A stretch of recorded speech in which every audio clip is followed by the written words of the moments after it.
Hello there. Hello there. You just said that live. Welcome to On the Chain. This is Jeff here with co-host Chip. Chip. What's up? What is going on, What's man? up, OTC family? What is up, OTC family? There's always a ton of stuff to talk about as it pertains to the cryptocurrency space, whether it's 3 billion in global remittance, bridge currencies, Ripple XRP, the XRP ledger, or the one big question: was Gensler the right choice? Chip, you ready for this? Let's go.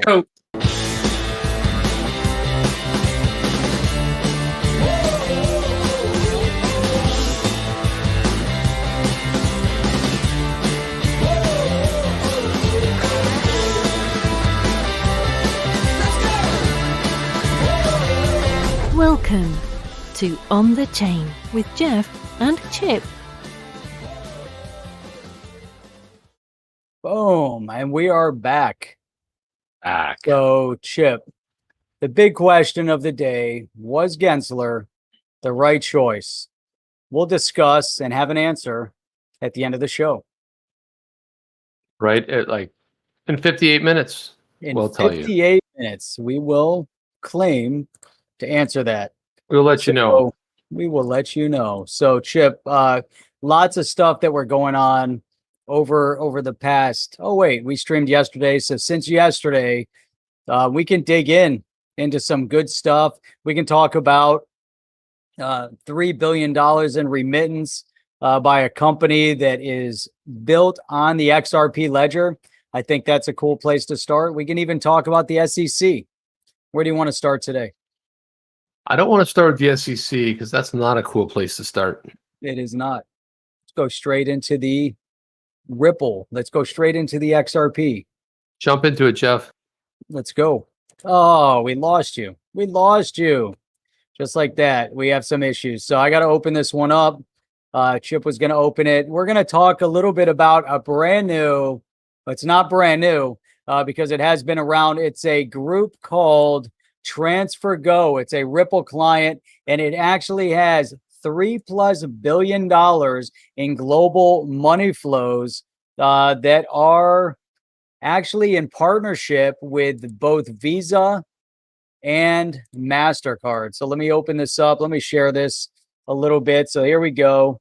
We don't have to look at what that is, but let's scroll here. Let's see if there's anything interesting to actually get into. But check it out. I think, when you look at any company, it runs on RippleNet.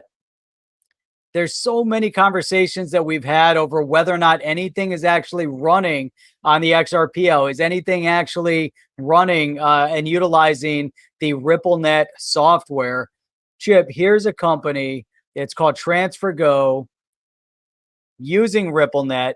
And it actually has a milestone, reaching a major milestone for them, which is more than $3 billion in international cash flows, with a peak of 10 million customers all over the world. 10 million customers, pushing $3 billion in remittance across RippleNet, across the XRP ledger. Amazing. Yeah, I mean, it's amazing. I think they're based out of the UK, if I'm not mistaken.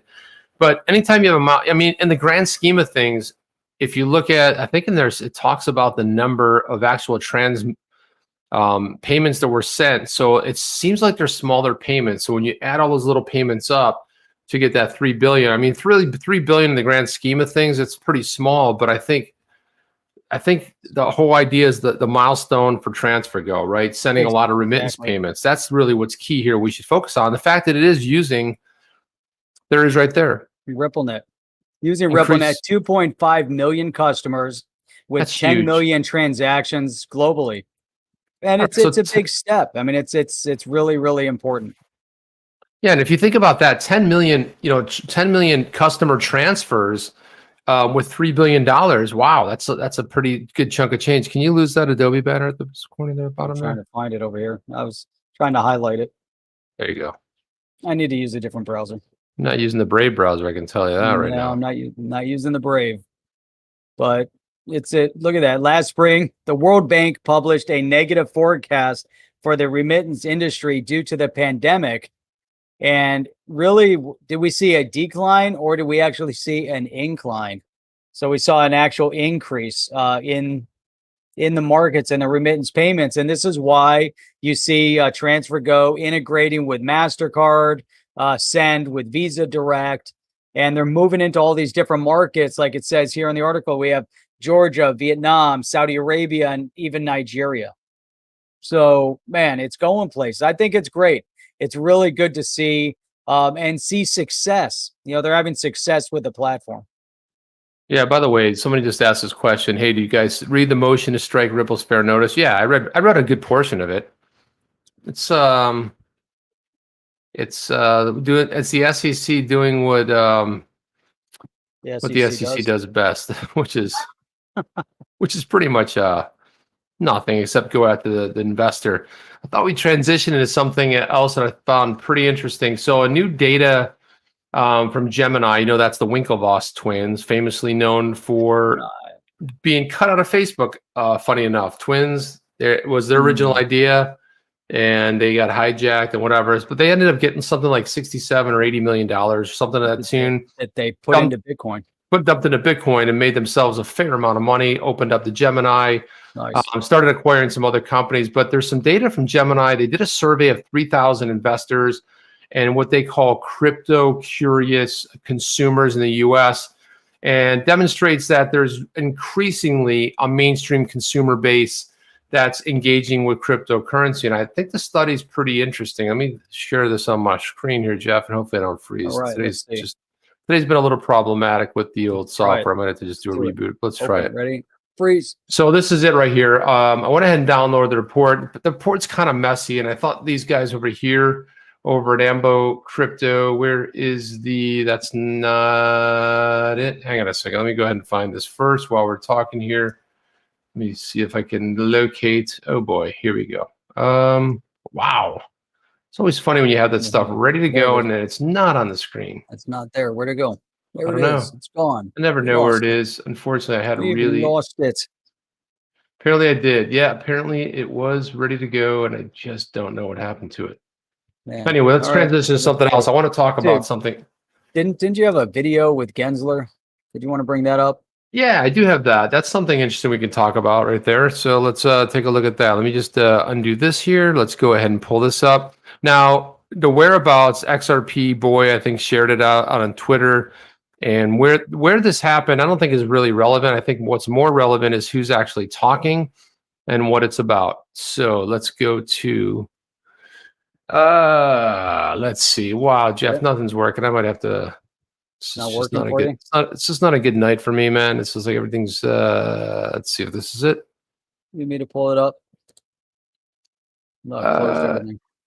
Yeah, I don't know. I'm probably gonna have to go out and come back in because everything's just. Let me pull it up so you don't. Let me pull this up real quick. No, don't. Here, I got it. Got it. You got it. All right. Yep, I got it right here. Okay. All right, so guys, let's take a look at this. Hopefully, it's loud enough. Let's see if we can hear this. Yes. Oh, it's not loud. Oh God, turn up the volume, please. Turn up the volume. Unfortunately, the morons that do this stuff always upload it with a very low volume. So unfortunately, if you can't hear this, we're done. Cost is because you're moving from one ledger. I mean, if this helps. Another. Sorry to get sort of down into the accounting, but you're moving from one fiat currency to another fiat currency, which are in essence kept on two different ledger systems called two different commercial banking systems in, did you say Tanzania to Nigeria? So you have two different ledger systems. And over the centuries, a whole process of Nostra accounts and the setting up of. Jeff, out of curiosity, is he working for Ripple at this thing right here? I mean, is he representing, the company Ripple? It seems like he's laying it out pretty well. He's going between two countries, right? He's laying out the plan, getting it all done. He's at the Peterson Institute for International Economics. Not familiar with it. Yeah, me either. But let's listen in and hear what else he has to say. Of the account base to do that.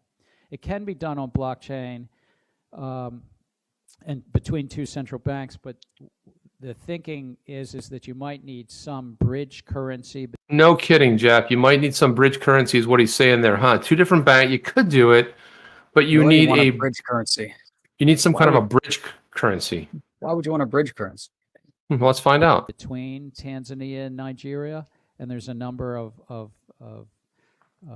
blockchain technologies that do that. That basically, instead of SWIFT, which is just a messaging system. Oh my God, Jeff, is he on the payroll over there? Giving it away. He's giving away the farm. He is doing a mini workshop for Ripple right here. Okay, so instead of using SWIFT, which Jeff, you know, it's just a messaging system, right? That's all it is. Let's hear. Doesn't settle. Doesn't do anything. And then the banks have to somehow pre-fund in Nostra accounts. Oh, the old we heard that before. Huh, interesting. The Nostro Vostro accounts. People, but this is about the technology of banking, not the technology of blockchain.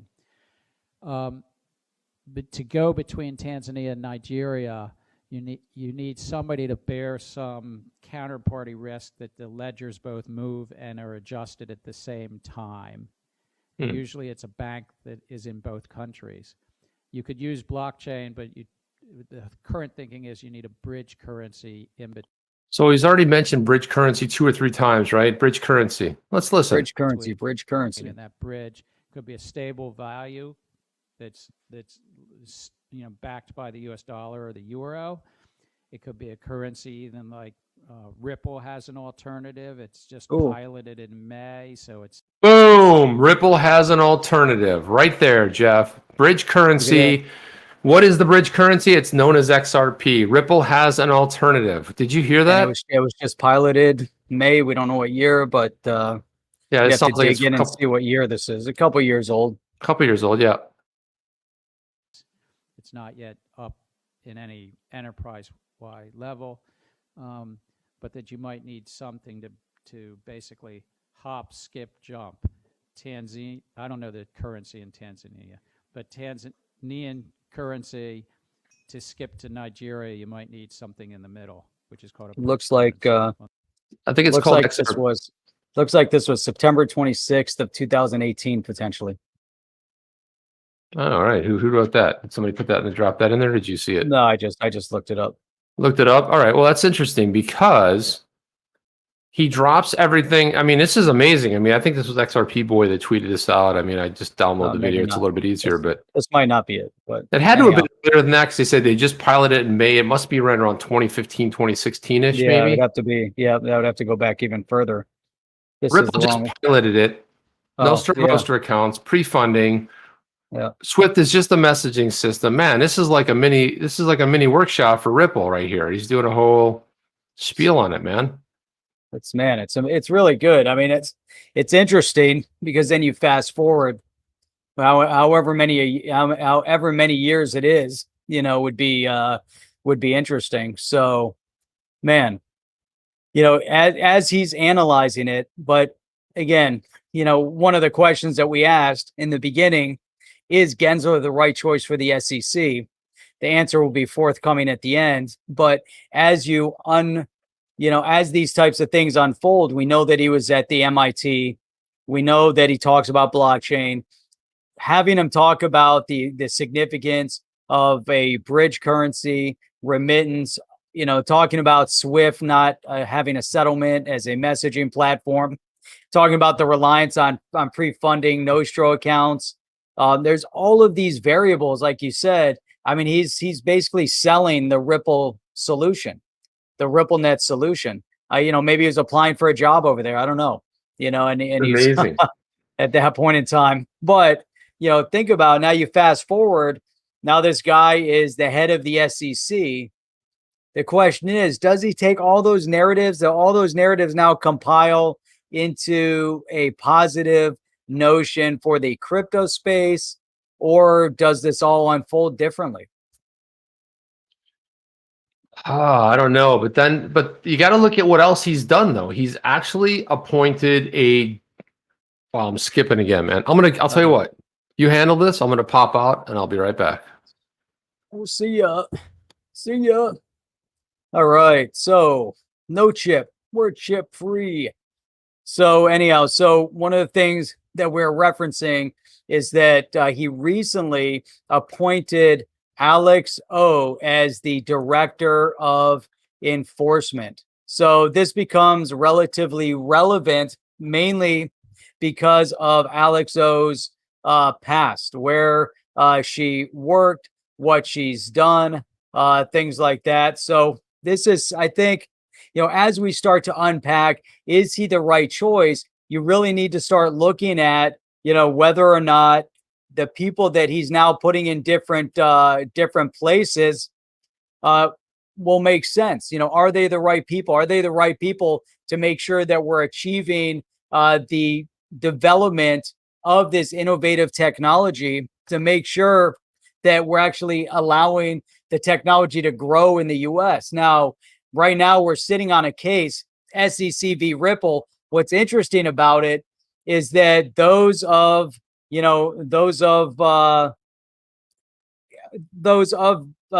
leadership, let's say like with the Blockchain Association or others, or even when Hester Pierce comes out and speaks, we have very little to no acknowledgement of the SEC v. Ripple case. So at that point, you then have to look and say, well, is this a significant case or isn't it? What is the SEC doing? And so when we look at this, we're going to look at this. Then there's something else that actually happened today that was actually pretty large in terms of a postponement of banks, a requirement on banks to actually fund their margin accounts. And we're going to get into that in a minute, because there were actually some interesting statements that came out in regards to the SEC and in regards to some of the statements that are made by senior officials within the SEC to really make a determination as to whether or not their statements are going to be recorded as law, or are they recorded as official SEC policy? What kind of impact will they actually have on the space at large? Whether it's direct financial in the security space, or if it's going to be to the crypto space. And so we want to really unpack that part of it. And so it becomes really important when we actually look at who Gensler actually has appointed to a position of power. Now we're talking about the director of enforcement. So we have Alex O. Now Alex O was recently a partner of Paul Weiss, Rifkin, Wharton, and Garrison. This is coming right from their press release. Now it's interesting because she really focused in on, and she was the co-chair of the anti-corruption and FCPA practice group.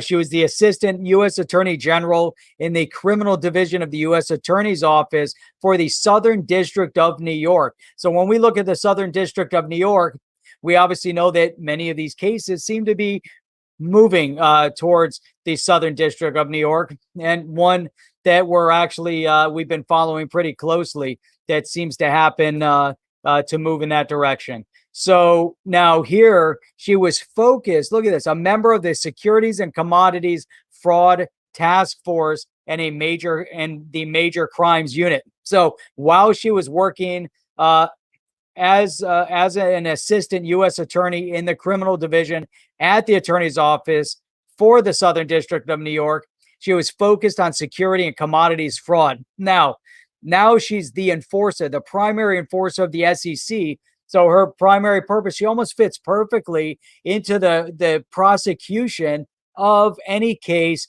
that is going to be related to maybe the crypto space. We don't know, because right now, what is one of their primary objectives? Well, they want to go after and make sure that they are abiding by SEC. They want to make sure that they're abiding by the laws, primarily the Securities Exchange Act of 1933 and the Securities Exchange Acts of 1934.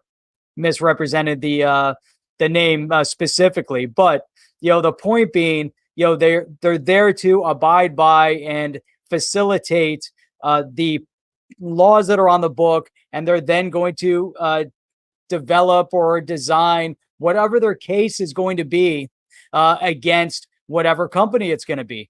So this is who he has now put in place. Now, if we take this a step further, so what we want to look at is, okay, so now we see who Gensler is putting in a position of power as an enforcer. But now you can take it and say, okay, what has the SEC actually been up to? What are some of the things that they're doing that aren't necessarily just driven to the crypto space, but what are they doing in the traditional standard, banking space? What are they doing potentially to protect the investors? And one of the big things that they have really singled out to do is emphasizing, and on my screen's not sharing. What is up, Chip? Welcome back. Glad to have you back with us. Well, So see how long it lasts for. that's right, exactly. Hopefully you're here for the long term. So here's something key: is that today and leading up throughout this week, banks have been raising $34 billion in order to comply with an SEC rule that went into effect today.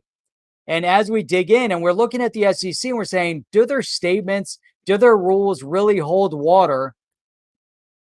Can they actually make some sort of a change? And so right here, Chip, I thought this was interesting because here it says, managing the increased flow of money has become more delicate than ever as it threatens to spill over. So one of the primary concerns here, as they were looking at banks, they said here, having the collateral to cover stock trading is important to oil the market cogs. So what the SEC is also making a statement on is that, by the way, that the collateral behind the margin calls or the margins or whatever it is in the stock trade, the banks need to have the money in the bank. They actually have to have the collateral sitting there. And one thing that has come up is that, by the way, the banks haven't had it there. And it's become very, very obvious because 6 months ago, here it says, from today, the SEC will decide which brokerages failed to cover their securities trading and what punishments it's going to dish out. And it's all focused on this rule. And we're going to get into the rule and the statements here in a minute. Yeah, it sounds to me like too big to fail to me. Doesn't it sound like that to you, Jeff? Like they're just too big to fail. And it's like, well, we gave you 6 months to get your act together. How did that turn out? That's it, man. It's so do they, are they too big to fail? What exactly is going to happen? How do they make that decision? Why do they let them slide? What are all of the the big points here? So let's see here. What is the SEC Rule 15C3-3? This is relevant because one of the things that we're starting to see is that the rules and regulations that pertain to banking, securities, etc., are potentially going to start becoming applicable to the crypto space as we unfold. We don't know exactly what's going to happen yet, but let's look at what this is. So the Rule 15C3-3, they call it, Chip, the Customer Protection Rule. Oh, no. The Customer Protection Rule. So if you see that, are you going to say, hey, this is awesome, let's grab it, or do you want to run the other direction and get the heck out of there? Because so let's look at the highlights. Number one, Chip, it regulates the funds in custody of both client-owned securities and those held by brokerages. That's number one. That seems okay, right? Regulating the funds. Yeah, sounds right. It requires brokerages to have physical holdings of client securities. Uh-oh. Should they have it? Should they be holding the securities? All right. Then the next one, it demands brokerages to separate clients' cash from their own. That makes sense, right? So far, so good. Yeah. Okay. All right. It requires brokerages to maintain a daily record of clients trading. That makes sense. Now, most importantly, it requires brokerages to compensate for the shortage of shares with additional securities to be acquired within a few days, effectively requiring brokers to have collateral for the benefit of their customers. And this applies to all registered brokers. So it kind of makes sense. If you're trading, you're working with a brokerage, it's great. It seems like it's protecting us. There's obviously some history in this as to why they implemented it. Goes back to when all these trades were done on paper. Back in, they were talking about like 67 to 70. And then it really blew up in, what was this? I think let's say in 1968. Okay. But that's not so concerning. Here's here's really what I wanted to get into. So there was a ruling, Chip, about back in October that it says here some brokerages are not 100% compliant, meaning they don't have sufficient collateral that secures the loans in their entirety. They can't secure the loan. That's interesting. Spells trouble. That's Doesn't bad. sound good. Doesn't sound good so far. It's not good. So here it says, as one would expect, the purpose of that statement is to urge compliance, right? So we want to make sure. It says it's important to note that the statement did not express any legal conclusions. So there are no legal conclusions in the statement. However, they wanted to urge compliance. So can you imagine this? So wait a minute, Jeff. This is just a more lip service to who? To the people that are ripping off who? The little people. The people, the investors, right? So they're like, yeah, by the way, you should have this, and you should be doing this. You should have enough collateral to make sure that you guys, and if you don't, you have a few days to go ahead and make that whole. Make it right. Give the entities it applies to enough time to comply without upsetting the market. Just keep doing what you're doing. We'll just hang out over here. So it's like it seems to me like they're actually catering to a collapse, right? They gave him 6 months to sort of level up, and they're like, well, there's no legal significance to this. So what does it mean? That's the funny thing. What does it all mean in the end? Yeah, what does it mean? As you can see from that statement 6 months ago, the grace period ends today, by the way. So it says here, consequently, the division staff will not recommend enforcement action to the commission if a broker-dealer operating an FPL program that does not comply with the rule for the reasons discussed below comes into compliance with the rule as soon as practicable, but no later than 6 months from the date. So they were saying, so today's the date before they take any enforcement. Now, here's the kicker. The full effect remains blurry. Why is it blurry? Because as it later was clarified by the Division of Trading and the market staff on April 16th, so a week ago, the statement was not a rule or a regulation, but a no action letter. So it says here, this statement, like all staff statements, and we've heard some other staff statements from Clayton in regards to Bitcoin and Ethereum. But this statement, like all staff statements, has no legal force or effect. It does not alter or amend applicable law, and it creates no new or additional obligation for any person. So, I mean, obviously you need a lawyer that can read through this, figure it out, what's going on. I don't know, but, it's interesting that you have staff statements that are made. And this is really this whole article. All I did was focus in. I saw this statement. I'm like, man, this is exactly spot on. Chip, with Jay Clayton. Hey, Bitcoin and Ethereum. Oh, they're not securities. Fast forward. Are they securities? Are they not securities? Why is Ripple now being held to a different standard and XRP to a different standard? And what about Hester Pierce's statements? Well, she was acting in a personal capacity, Jeff, not as an acting commissioner of the SEC. So that's part of where a lot of the breakdown happens. And so, you get look at the names in there: Bank of America, JP Morgan, Goldman Sachs, right? 6 billion, 13 billion. So again, they're kind of like getting away with it. They're really there's not even a slap on the wrist. There's just like, well, don't you be careful, be careful out there when you're ripping people off. And you guys don't really have the collateral to cover it. So, but you bring up a good point. It's kind of like this whole thing with the SEC trying to squash it. Like, why do you need Jay Clayton's information? Jay Clayton's a private individual, a private citizen who showed up at Apollo, who at one point Apollo was being looked at very closely by the SEC, and they said, you're okay.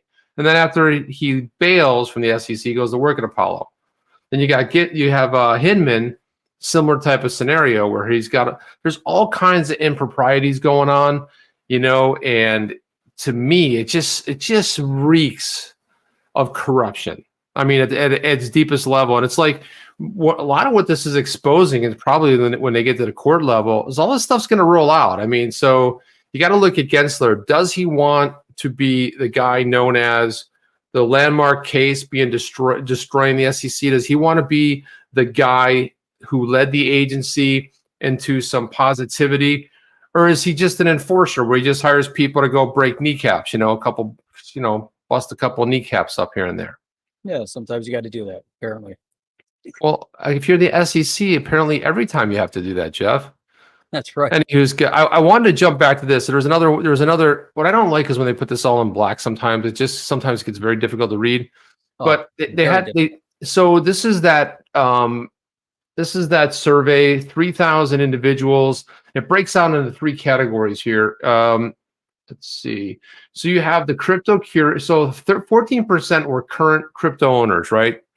The bigger percentage was you had 63%, which were kind of like curious about crypto. Like, yeah, that sounds interesting. And there were 23% that just said, I don't care. I really don't care. Right. So if you look at it, breaks down the investors, the ages, you can see the average age here. The current investor is 38, crypto curious, a little bit older, around 44. And I'm going to get to this. Okay, so let's look at the average age. What does the average adult know about crypto? Well, 95% have heard of it before, of Bitcoin, 38% Ethereum, 24% Bitcoin Cash. I'll be honest with you, Jeff, that kind of shocked me a little bit. That is surprising. Dude, who knows about Bitcoin Cash? I mean, people in crypto don't even know about Bitcoin Cash. That's surprising. The average U.S. adult, 24% of those they polled know about Bitcoin Cash. And even lesser, which I thought would have probably had more, sort of notoriety, would be Litecoin, which came in at 16. You had Tether at 11. Now Tether, again, they're in the news almost all the time for printing another billion worth of Tether, and then you got 8% Chainlink, another incredible one, 6% XRP. Now, I don't know, Jeff, that something doesn't smell right. 24 Bitcoin Maxi. Bitcoin Max, yeah. Well, they found people. First, they say, like, do you know Bitcoin? You know Bitcoin? You know Bitcoin? So they get 95% that know Bitcoin. Then I go, okay, good. Stop right there. Let's start doing the thing, right? But 6%, dude, 5% new Binance coin and only 6% new XRP. Come on, man. And then you had Cardano is at 2% and Polkadot, which made it at 2%. You can't tell me that if you knew about Litecoin, Bitcoin, and Ethereum, that you didn't know about XRP. I don't believe it, because if somehow if you found out about Litecoin, that means you've been on an exchange, you've investigated that somehow when you were looking at the top grouping, you saw XRP in that top grouping. But I'm interested to see who they talk to. Does it actually break down who exactly they spoke to? No, where they find these people. In generalities, it does. It doesn't break it down. It breaks it into age groups and stuff. Like if you look at this chart right here, you can see this green part. So 10% traded within the last 10 months. The blue was like 3 to 5 years ago. So even some of the current people that have either held crypto got out of it, right? At some point, maybe they bought in for a little bit. I know people like this too. So it's like, here you go. Here's how you look at it. So 80% have owned Bitcoin of the people that own. Currently, 84% own, right? And you see how it breaks down in the numbers down to Litecoin. A lot of them are in it for the long haul. Cryptocurrency's seen a long-term investment, a lot of buy and hold strategy. You got some active traders, which is about 36%. But again, it's a small segment. It's only really, 3,000 people. It's a decent segment, but it's not I don't think it's enough in the grand scheme of things. But I don't know. I thought that was interesting that only 6% heard of. I find that really incredibly hard to believe, Jeff. Yeah, I don't get it. It doesn't make any sense, right? Come on. The third largest crypto for years, since at least 2016. Remember, was it 2017 when XRP for like a flash second became number 2 or even number 1 at one point? I think it was like for like a couple hours. Yeah, it did flip in the Bitcoin. Reg is making a good point there. 6% is good. It helps prove our case.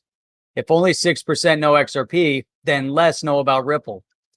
I believe that. I do believe that. And I think there's definitely quite a few people that are invested in XRP. They don't look into Ripple. They think there's still some. They think that XRP is called Ripple, from back in the day. So if they think it's called Ripple, they don't even know why it's called Ripple. So, so that becomes really relevant to the fact that people were, again, this goes back to the SEC case, but people are buying into the asset, not always because it is somehow tied back to the RippleNet or Ripple project, or they might even look at RippleNet and think it's the XRP ledger and XRP, they don't even know what the difference is.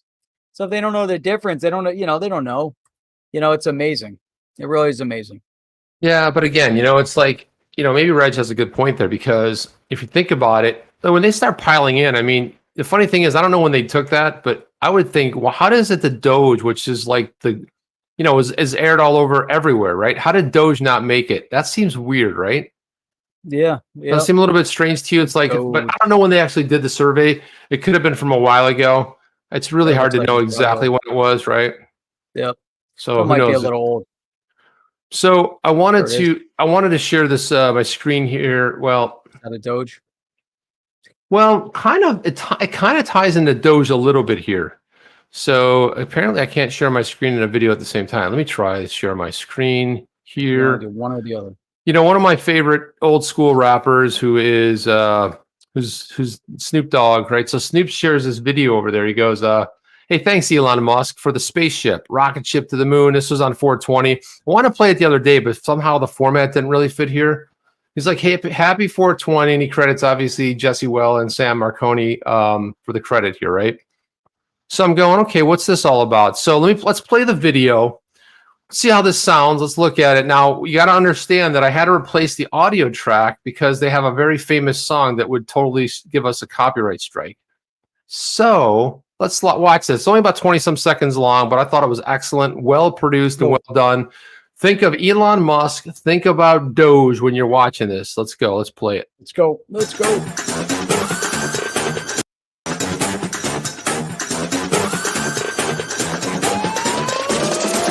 Are you down with OTC?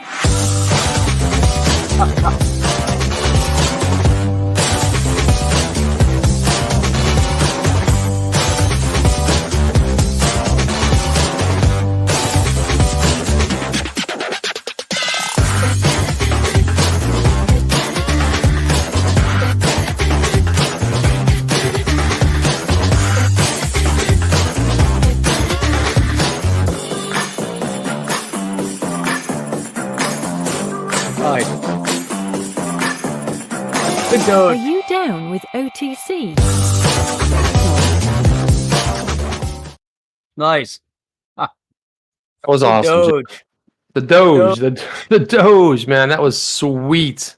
And I thought the official OTC track worked really well in there, man. Maybe if we get to the end, we'll play that again. If you guys like that, I mean, we'll play it again. Better than the original.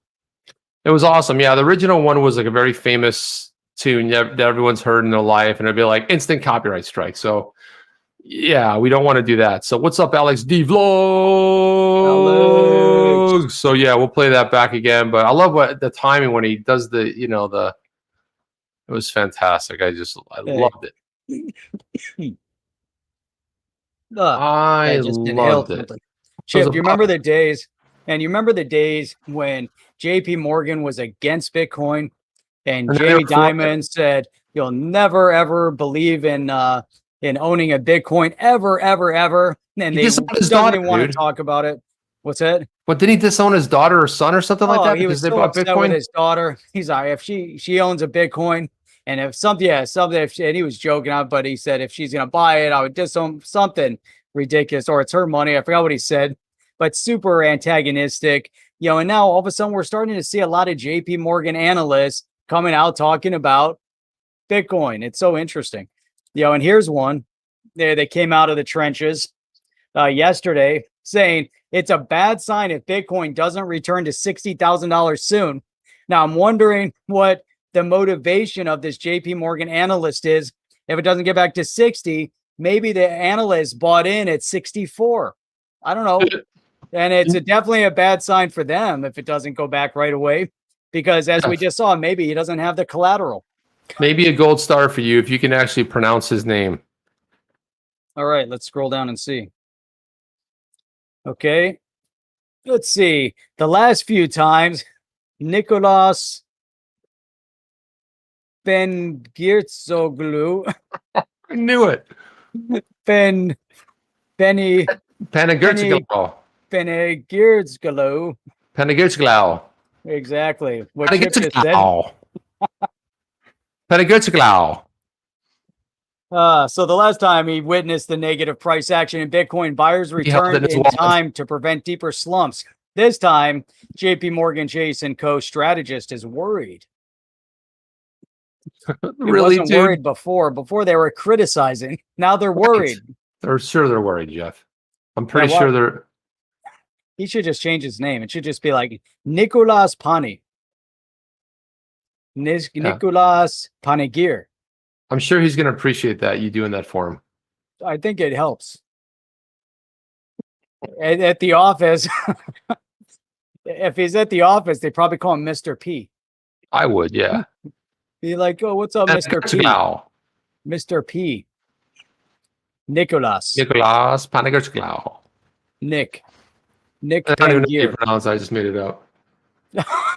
I have Sounds no clue pretty how good. It sounds interesting. It sounds like it could be way off. Who knows?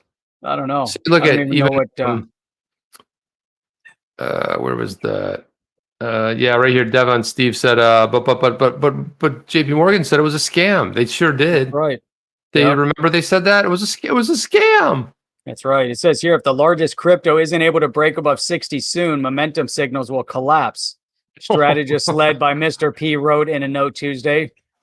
It's likely traders, including the commodity trading advisors, the CTA, and crypto funds were at least partly behind the buildup of long Bitcoin futures in recent weeks. So that's interesting too. So now you're saying that there was some institution money that was being pumped into the Bitcoin.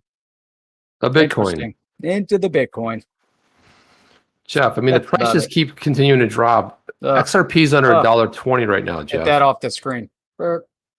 It's under $1. Well, you know, here's the funny thing. Remember, JP Morgan was for it before they were against it, before they were for it again, and they were against it, and then they didn't like it, and then he didn't. Well, you know, something else that comes to mind is India.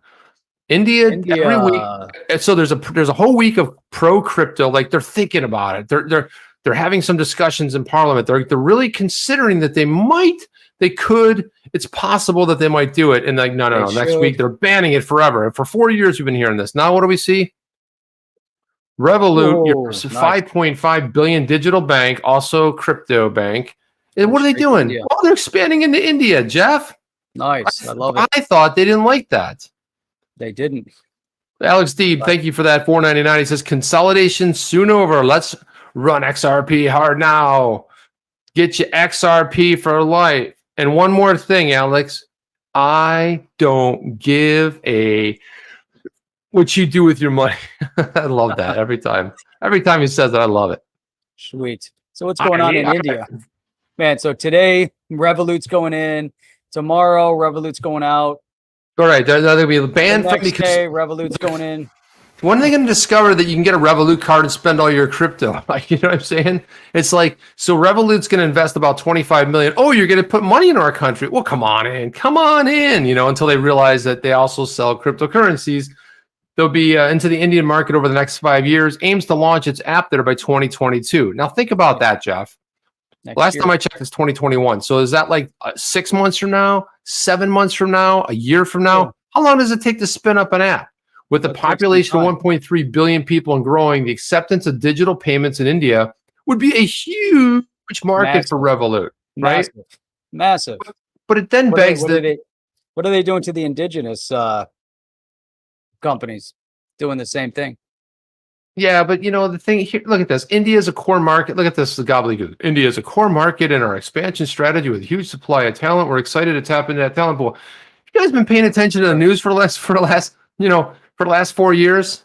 Every other week, it's like India's back on. No, they're off. No, they're banning it. No, they're good. You know, it's the same as China. China was good. China was bad. China's good. We banned it for life. Well, you might be able to hold a little. Well, maybe not in mainland China, but maybe you can, you know, somewhere else. So this is the other big thing too. They're going to hire 300 employees at its Indian subsidiary, which will serve as a global operations hub for the firm. Now, I think it's a fantastic move, but it just kind of shocked me a little bit, and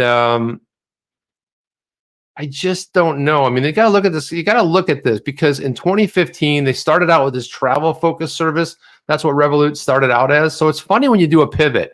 You're like, yeah, we're going to be all travel-based. And then all of a sudden, no, then you're going to be all crypto-based. Then you go in India, you're like, we are a digital bank. Crypto? Nice. Never heard of it. I don't know anything about crypto. Do you, Jeff? What's crypto? Crypto doesn't even fit into the business model of Revolut. No, we've never heard of it before. And so it says at Indian launch, would also see Revolut compete with SoftBank-backed fintech Paytm, which is used by many Indians. So they're automatically going in, creating a little friction with who? SoftBank. Where's SoftBank out of? So yeah, so they're going to go in there. Yeah, they have. It's interesting because they're even thinking about launching in China, which I think would be even a more competitive fintech market. Yeah, well, one of the reasons I want to go over there is because of what PayPal is doing. So PayPal is expanding their presence in China, and I think PayPal has a good chance of making some big inroads over there. It's gonna be interesting. You send Revolut over to China. Now look at this right here. You got Revolut. They lost 106.5 million pounds, roughly about 150 million. 48 million. Yep. In 2019, they told CNBC that well, we managed to break even in November, so it's all good. Don't worry about it. Good.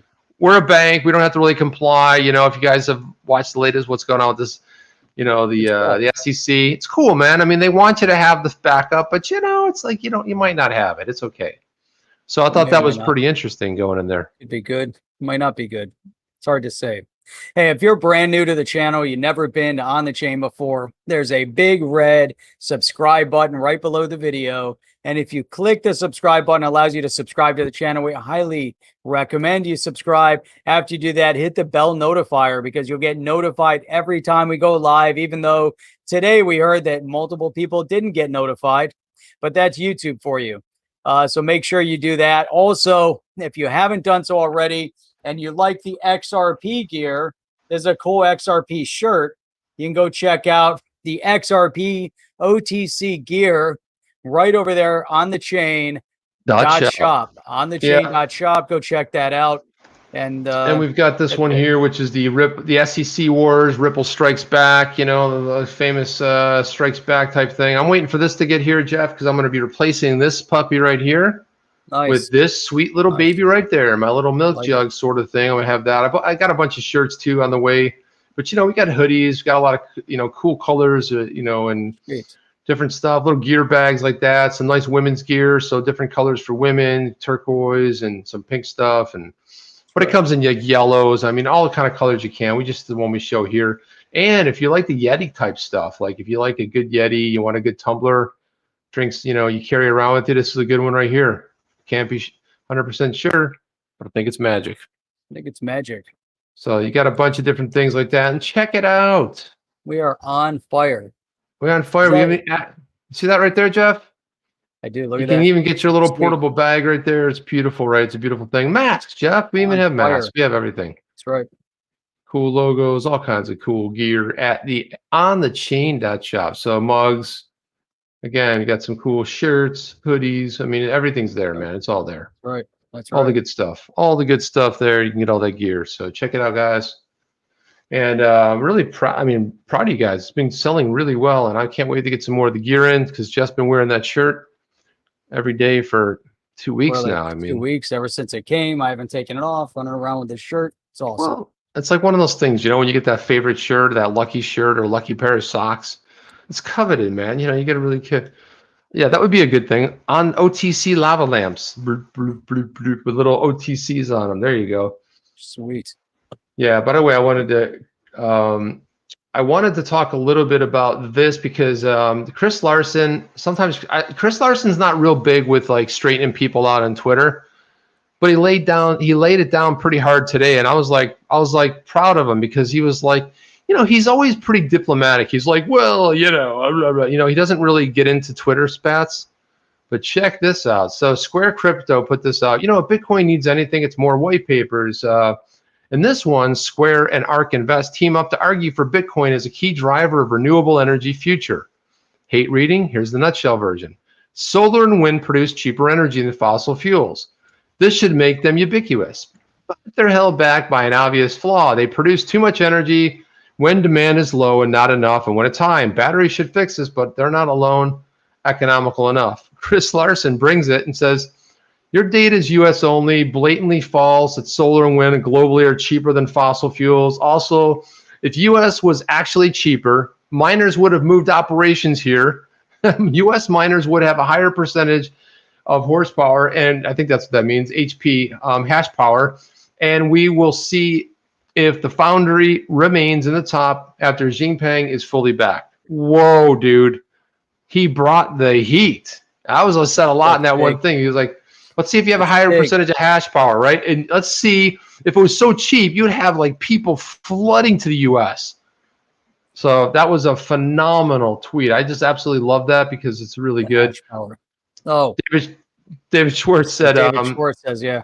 Is there even any evidence that Bitcoin mining can be profitable as a buyer of the last resort? Common sense would say that if you can't get maximum value out of your ASICs before they become obsolete, you're mining at a disadvantage and will lose to more efficient competitors. What? All right. Yeah, I guess if you've got some old ASICs laying around, I guess you could just power those bad boys up, get a little bit of mining power out of those, right? And Free American Spirit says, I've been mining Doge for a week now. I made 8 coins. Yep, on my way to financial freedom. Down with the man. Screw the banks. 8 coins, baby. Nice. So yeah, that's what was going on there. Hey, Chip, that's pretty good. Tony's on. He's got the mods working overtime for him. But Tony yesterday said that he reached out to you via DM. I don't know if it came over on the chain or if he me because I didn't get directly. It. Tony, if you can reach out again, either to Chip, myself, or to the on the chain, that'd be awesome on the DM. That'd be cool. Yeah, really, you just really cool. I like that. Mel, I don't know. It's groceries. It depends, you know. It depends what's uphold. Oh, it's not for defense. I don't know. Never heard of it before. I don't know what it is. Does anybody know what it is? Nobody knows. Don't know. It must be magic. Yeah, so Grayscale, check this out. Check it out. Zoom. Here we go. So this I thought was interesting. Here you have Grayscale posted net assets under management, holdings per share, and market price per share for our investment products. Check out this list. See if it opens. There you go. Nice. So the Bit Trust, you've got 36. 36, I don't know, whatever that adds up to. Holdings per share 52, whatever that adds up to. Day change, market price, I don't know, those are big numbers, Chip. But you've got the BAT token here. They got a BAT Trust at 4.4 million. How about that? They've got Bitcoin Cash Trust. So you brought up Bitcoin Cash, there you go, 281 million. They're Chainlink, they're into Chainlink at 6 million. Holy They've cow. got Decentraland Trust at 24 million, an Ethereum Trust at what would that be, 7.4 billion, I assume. Yeah, that's what it looks like. Yeah, and that's 36 billion. So here you've got the Ethereum Classic too, 418 million. I'm talking about diversified. They got some Filecoin at 7.6. Horizon, never heard of it. Litecoin at 391 million. LivePeer. Never heard of it. Stellar, Live or Live, don't know.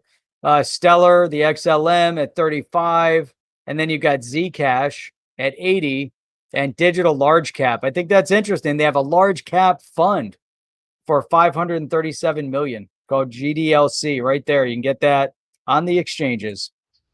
You can get that on Fidelity right there, or E-Trade, or whatever you're trading on. Interesting. I thought that was interesting. You can get a glimpse of what their holdings are. And now, Chip, there was one other thing I want to bring up, and this is called the Metasphere. And I really want to relate kind of this article to the development of the crypto space and NFTs from a payment perspective and everything else. But check it out. From Minecraft to Zoom calls, we've spent too much time, in front of screens. But in the metaverse is like a fully immersed game, kind of like, I guess, their objective. Is it like a Second Life? Is it Fortnite?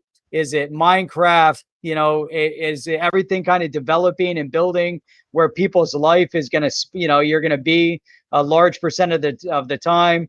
The virtual worlds, we already know in virtual worlds, people are making money. So I look at this, I'm like, man, look at this, $151 billion video game market. And they're expecting to go over 290 billion by 2027. But could you imagine? I mean, NFTs, and you're designing stuff and you're putting it into this metaverse. Well, listen, I mean, I think we're all going that Awesome. route, right? I mean, at some point, but the whole idea of like, I saw an article the other day. They said, well, why would Bitcoiners or people making a lot of money with ETH, why would they not buy real property? They're buying virtual property. Well, because they understand the value and what that could potentially be. And also too, I think that's why the NFT market's gone so crazy, is not because, if you had a lot of money, you don't almost look at it the same as money. It's like, oh, that's $26,000. You're like, I'll buy it. It's a half a Bitcoin. I got tons of Bitcoins. Like a half a Bitcoin, I'll buy it for it. So it's not the same sort of value, And I saw this article here, Bridge Community Bank introduces real-time payments with the RTP network. And I go, what's this all about? Nice. So I said, well, what are they using? Well, check it out, Jeff. There it is, the clearinghouse. So it's developed by the clearinghouse, TCH, with the RTP network. Bridge Community Banks enable its customers to receive payments immediately while also providing for advanced messaging capabilities. Interesting. Right. So the Bridge Community Banks connected the RP network through JHA Pay Center from Jack Henry Associates, a leading provider of tech solutions. After you read through this whole entire article about how they're going to do real-time payments, right? So the very first new payments infrastructure was built in the U.S. In more than 40 years. That's not 100% accurate, Jeff, because I mean, they're really kind of saying, well, I mean, Ripple has built something. You have a lot of people that's built some. Hedera Hashgraph's built something. You have XDC, they built something. They're like, oh, it's the first one that's been built in 40 years, empowering financial institutions. The banking industry has a modern platform for 24/7 real-time payments with rich data. I mean, obviously, it's more like a press release, right? Then they talk about the blah, blah, blah, blah, blah. The clearinghouse is excited to work with Jack Henry. Dude, I've never heard of Jack Henry and Jack Henry Associates. They supply tech. I've never heard of them before. So I don't know, man. It seems a little bit, probably do a little bit more investigating, but they don't really get into what the real-time payments are. If I was announcing a real-time payments, I'm pretty sure that I would talk about most of that article about real-time payments, not about Jack Handy and his magical gang of misfits. And, I mean, you know what I'm saying? It's like, what are they talking about here? Bob Steen, it's like, let's see how many people's names we can put in a press release. Wait, Jack Henry. Oh, I thought you said Jack Handy.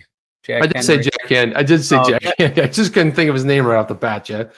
Jack Handy. Remember that? Deep Thoughts with Jack Handy and Magical Misfits of Nut Jobbers. Yeah. And Bridge, and developed by the clearinghouse, a new payment infrastructure. Doesn't say anything about the real-time payment. So I don't know if it's a real deal or if it's just some kind of a funny thing there. I don't know what it is, Jeff. I mean, I'm quite honest with you. Yeah. So who knows? We'll have to investigate that. I didn't really even know the clearinghouse was working on that. And I'd like to find out what the real-time payments looks like. So they're trying to stay relevant. now look at all that red, man. It is a bloodbath. I see red, Jeff. I see red. Let's see. Market cap 1.9. Whoa. Oh, we've dropped down, man. We dropped under the 2. There you go. That's what it looks like. That's what it officially looks like. Yikes. That's going to be, it's almost time to load up again, man. We never may see it. Yeah, we may never see $1.18 again. But then again, we may not see it for a while. Who knows? We might see 20 cents. You never know. I got to honestly say I would not be too sad about that. Look at Theta went down too, man. Ouch. I don't know. Stellar's the 44. Stellar's been actually pretty solid. VeChain's gotten up. VeChain's done pretty well too. It was in the 20-cent range. What's up with that USD coin? 0.997. I don't know. What's up with that? If it's stable coin, why isn't it always $1? Yeah, it's always fluctuating. And Tron, man, 11 cents. Wow. Look at this though, right there, man. 37% on Sol in the past 7 days. Yeah, Solana, yikes. Solana's coming on strong, man. Look at ADA. 11 cents, man. Where is it? Oh, sorry. I thought you had it up there. No, I don't see it. No, that's not there. I wanted to see where its price was coming in at. Anything interesting? Nothing else interesting. No, but even Ethereum Classic at 33 is interesting. Tezos, DAI, not a lot of big surprises there. Yeah, you pay your How goes pancake. down? Cake. How goes down to $1.17. Oh, here you're still up 6.7. Here you're up 14.9. Maker, look at Maker. Man, I never really paid attention to that. I remember that when that was 43,000. the low 100s. Man, holy! Amazing, right? Even the Well, Huobi token, It's incredible. great. It's Well, awesome. anyway, It's awesome. about that time we say like, subscribe, click that notification bell, and go to, if you want to check out some cool merch, want to get a nice XRP shirt for yourself or one of your pals or some family member, or you just want to say, hey, they throw a little XRP. What's this? Take the shirt. You'll have fun with it. You'll figure it out. That's Next right. support is 90 cents. There you go. That's exactly right. And that's all I have. Jeff, what do you have for us? Anything before we get out of here? The only thing I have is today is Thursday. Have an amazing day tomorrow, Friday. We're back again Saturday morning at 8 a.m. Eastern Standard Time. And then the whole week starts all over again. Sunday at 8 p.m. Eastern Standard Time. Sunday, Monday, Tuesday, Wednesday, Thursday. We'll be streaming live at 8 p.m. Eastern Standard Time. And we have a special guest coming on, possibly for not this Sunday, but the following Sunday, roundtable, new project that we need to dig into and talk about. Pretty cool. Hopefully we'll be getting more projects on the channel to dig in and talk about. So with that, Chip, I bid thee adieu. That's all we know. Guys, we'll see you. I bid thee adieu. I'll see you on the next one. I'll see you on the next one. The usual, sir. Please. We're out. We're out. Are you down with OTC? Please like, subscribe, and click the bell to be notified when the next video drops.